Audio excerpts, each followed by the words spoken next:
Welcome to Thoughts on the Market. I'm Sarah Simon, head of the European Consumer Staples team. Today's topic is America sobering up. Recent trends point to a national decline in alcohol use. It's Wednesday, April 23rd at 2 p.m. in London.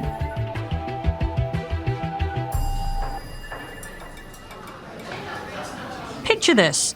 It's Friday night and you're at a bar with friends. The drinks menu offers many options.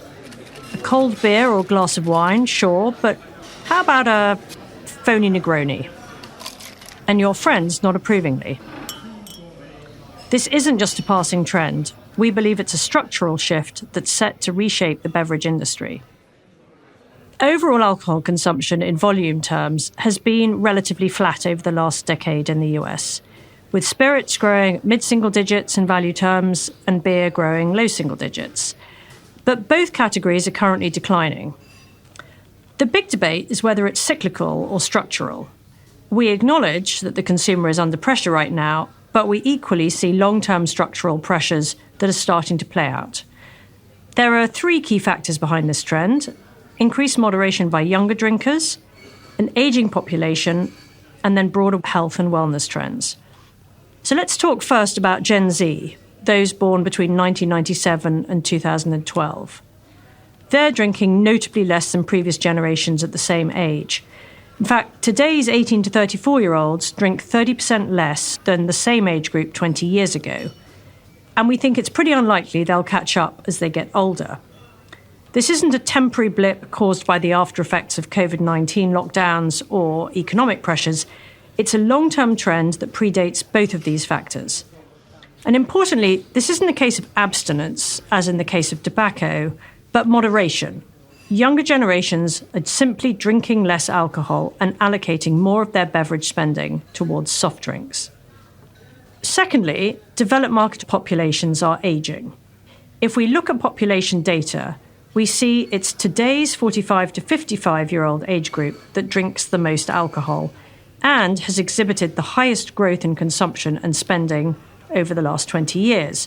However, over the next 20 years, this cohort is likely to cut back on drinking due to physiological reasons as they age. The body simply becomes less able to metabolize alcohol, and there's much higher usage of prescription medications in the over 65 age group.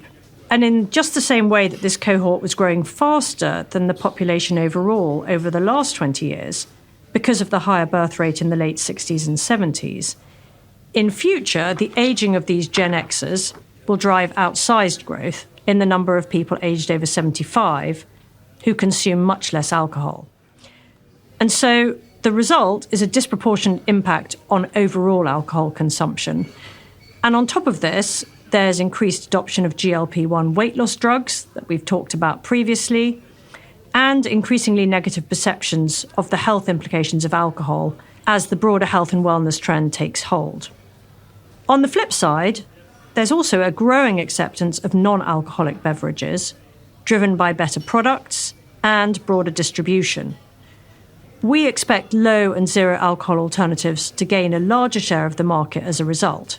And we think beer looks particularly well positioned. It already accounts for about 85% of the non-alcoholic market overall.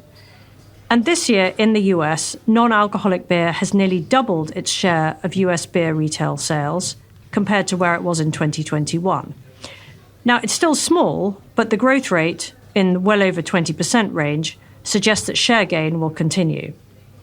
Meanwhile, we're seeing more mocktails on menus and zero alcohol beer on draft in pubs. All of this is further contributing to less stigma associated with not drinking alcohol.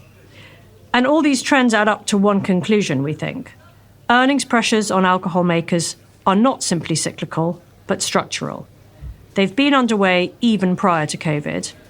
And looking to the future, we think they're here to stay. So now, many more people can say cheers to that.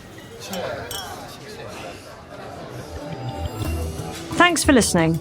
If you enjoy Thoughts on the Market, please take a moment to rate and review us wherever you listen to podcasts, and tell your friends about us too. The preceding content is informational only and based on information available when created. It is not an offer or solicitation, nor is it tax or legal advice. It does not consider your financial circumstances and objectives and may not be suitable for you.